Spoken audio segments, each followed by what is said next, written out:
بسم اللہ الرحمن الرحیم۔ السلام علیکم۔ بیوقوف کی صحبت۔ حضرت عیسیٰ علیہ السلام تیز تیز قدم اٹھاتے ہوئے ایک پہاڑ کی طرف جا رہے تھے۔ ایک آدمی نے بلند آواز سے پکار کر کہا، اے خدا کے رسول علیہ السلام، آپ اس وقت کہاں تشریف لے جا رہے ہیں؟ وجہ خوف کیا ہے؟ آپ علیہ السلام کے پیچھے کوئی دشمن بھی تو نظر نہیں آتا۔ حضرت عیسیٰ علیہ السلام نے فرمایا، میں ایک احمق آدمی سے بھاگ رہا ہوں، تو میرے بھاگنے میں خلل مت ڈال۔ اس آدمی نے کہا، حضرت آپ کیا وہ مسیح علیہ السلام نہیں ہیں جن کی برکت سے اندھے اور بہرے شفا یاب ہو جاتے ہیں؟ آپ علیہ السلام نے فرمایا، ہاں۔ اس آدمی نے کہا، کیا آپ علیہ السلام وہ بادشاہ نہیں ہیں جو مردے پر کلام الہی پڑھتے ہیں اور اٹھ کھڑا ہوتا ہے؟ آپ علیہ السلام نے فرمایا، ہاں۔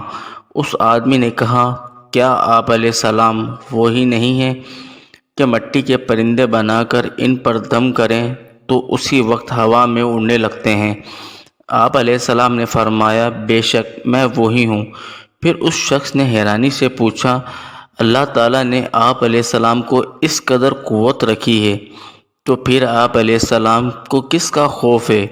حضرت عیسیٰ علیہ السلام نے فرمایا، اللہ رب العزت کی قسم کہ جس کے اسم اعظم کو میں نے اندھوں اور بہروں پر پڑھا تو وہ شفا یاب ہو گئے، پہاڑوں پر پڑھا تو وہ ہٹ گئے، مردوں پر پڑھا تو وہ جی اٹھے، لیکن وہی اسم اعظم میں نے احمق پر لاکھوں بار پڑھا لیکن اس پر کچھ اثر نہ ہوا۔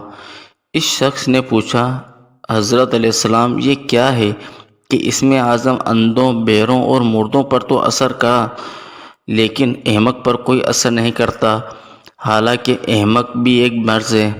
حضرت عیسیٰ علیہ السلام نے جواب دیا، احمق کی بیماری خدائی قہر ہے۔ درس حیات۔ بیوقوف کی صحبت سے تنہائی بہتر ہے۔ بیوقوف ہم سفر۔ حضرت عیسیٰ علیہ السلام کے ساتھ ایک آدمی سفر کر رہا تھا۔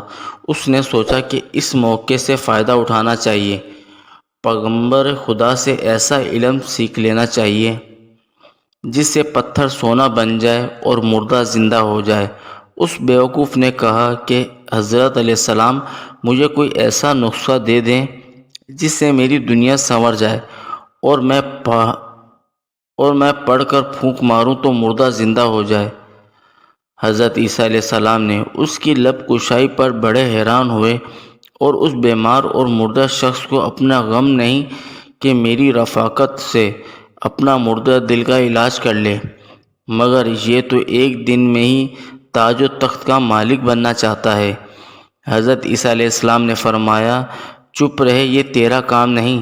اس مقام تک پہنچنے کے لیے بڑی منزلیں طے کرنی پڑتی ہیں۔ یہ قوت تو اس وقت حاصل ہوتی ہے جب ایک عمر روح کی آلودگیوں کو پاک کرتے گزر جاتی ہے۔ اگر تو نے ہاتھ میں عصا پکڑ بھی لیا تو کیا ہوا؟ اس سے کام لینے کے لیے تو موسیٰ علیہ السلام کا ہاتھ چاہیے۔ ہر شخص عصا پھینک کر اژدہا نہیں بنا سکتا اور نہ پھر اژدھے کو عصا بنا سکتا ہے۔ اس شخص نے کہا، اگر آپ علیہ السلام مجھے یہ نہیں بتانا چاہتے تو نہ صحیح، میری یہ عرض قابل پذیرائی نہیں تو میرے سامنے مردہ زندہ کر کے دکھا دیجیے۔ راستے میں ایک گہرے گڑھے میں کچھ ہڈیاں دیکھی تو عرض کرنے لگا، یا حضرت ان پر دم کر کے پھونکیں۔ اس شخص کے اصرار پر حضرت عیسیٰ علیہ السلام مجبور ہو گئے۔